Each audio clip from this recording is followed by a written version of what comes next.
Immanuel, Tuhan beserta kita. Kembali bertemu dengan saya, Pendeta Jonathan F. Lupulalang, pada hari Minggu tanggal 23 Maret tahun 2023. Mari kita minta pertolongan Roh Kudus untuk pembacaan dan pemberitaan firman Allah. Mari berdoa. Tuhan Yesus, terima kasih atas nafas hidup yang Tuhan berikan pada kami sampai pada hari ini. Saat ini kami mau membacakan firman-Mu dan menyampaikan firman-Mu. Urapilah hamba-Mu dan kuasa Roh Kudus-Mu, dan urapi juga semua pendengar. Dan Roh Kudus memberi kemampuan kepada kami untuk kami dapat meyakini firman Allah dan melakukannya. Berfirmanlah karena kami sudah siap untuk mendengarkan firman-Mu. Dalam kasih dan pengampunan Kristus kami berdoa. Haleluya, amin. Mari kita baca firman Tuhan yang diambil dari 2 Tawarik pasal 29 ayat 1 sampai 11. Namun saya akan hanya membacakan ayat yang kedua. Firman Tuhan berbunyi begini. Ia melakukan apa yang benar di mata Tuhan, tepat seperti yang dilakukan Daud bapa leluhurnya. Demikian firman Allah yang berbagai tembaca mendengar dan melakukan firman Allah. Tema kita pada hari ini adalah menjadi pemimpin yang benar dan menggerakkan pembaharuan. Nah, saudara-saudara yang saya kasih dalam Tuhan Kristus, dalam setiap mutasi atau alih tugas pendeta di satu jemaat, sesuatu yang wajar apabila warga jemaat pada umumnya mengharapkan adanya perubahan ke arah yang lebih baik melalui kehadiran pendeta yang baru atau melalui kehadiran pemimpin yang baru. Atau diharapkan bukan hanya melakukan pembenahan terhadap hal-hal yang perlu dibenahi, akan tetapi ada juga hal-hal yang baru dimunculkan yang belum ada sebelumnya, seperti pembangunan atau suatu pola sistem dalam pelayanan. Jadi ada banyak yang harus dilakukan. Demikianlah yang dilakukan oleh Hizkia, yang diungkapkan sebagai seorang raja yang saleh dan benar di hadapan Tuhan.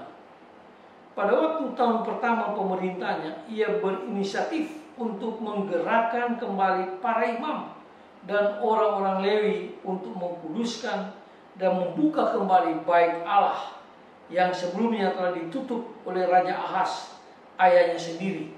Itu dijelaskan di dalam 2 Tawarik pasal yang ke-28.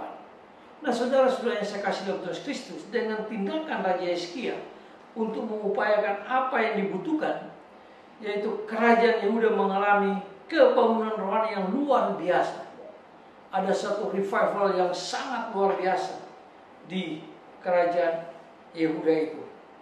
Nah, hal itu membawa pengaruh yang besar sehingga terjadi perubahan radikal dalam kehidupan umat Allah pada zaman itu.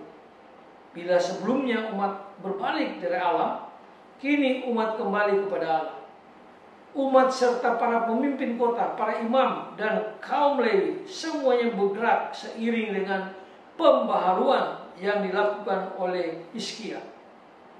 Ini berarti secerah harapan terbit bagi Yehuda. Dulu pada waktu Raja Ahaz, Yehuda ini penyembahan berhala yang luar biasa. Ya, semua berhala. Tapi setelah Raja Hizkia muncul masuk, dia mengadakan perubahan yang luar biasa sehingga terjadi kebangunan rohani yang sangat luar biasa. Nah, saudara-saudara yang saya kasih dalam Tuhan Kristus, selalu ada harapan yang besar terhadap para pemimpin atau pendeta yang memiliki visi dan misi yang jelas. Visi dan misi yang jelas memberi arah pada satu perubahan yang membawa perubahan dari keterpurukan iman sehingga mencekik mata hati yang buta, yang mendorong hati orang terbuka pada kasih dan karya Allah yang luar biasa itu. Nah, saudara-saudara yang saya kasih dalam Tuhan Kristus, doakanlah agar Tuhan memunculkan pemimpin-pemimpin yang baru, yang luar biasa.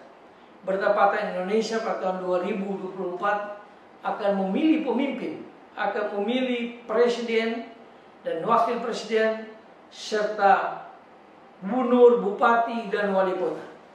Nah, kita perlu berdoa supaya presiden, wakil presiden, para bupati dan gubernur, wali kota punya visi dan misi yang jelas, sehingga Indonesia maju, Indonesia diberkati.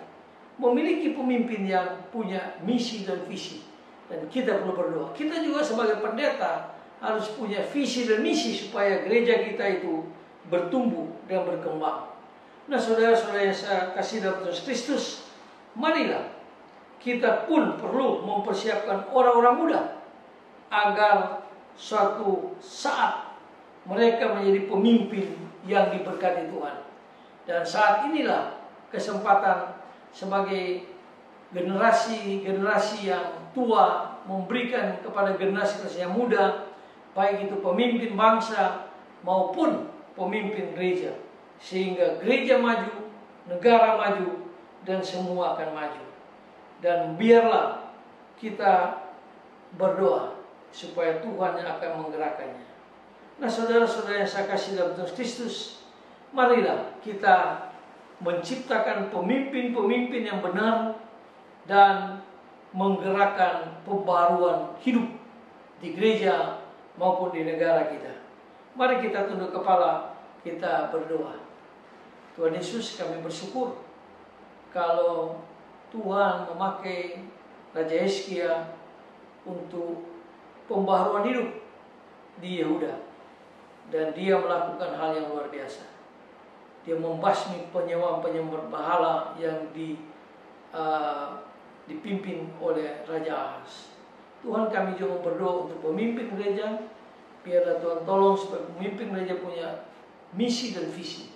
Demikian juga pada tahun 2024 kami akan memilih pemimpin-pemimpin, baik itu presiden, wakil presiden, gubernur, bupati maupun wali kota, supaya mereka semua dipilih Tuhan dan memiliki wawasan Nusantara, memiliki visi dan misi yang jelas.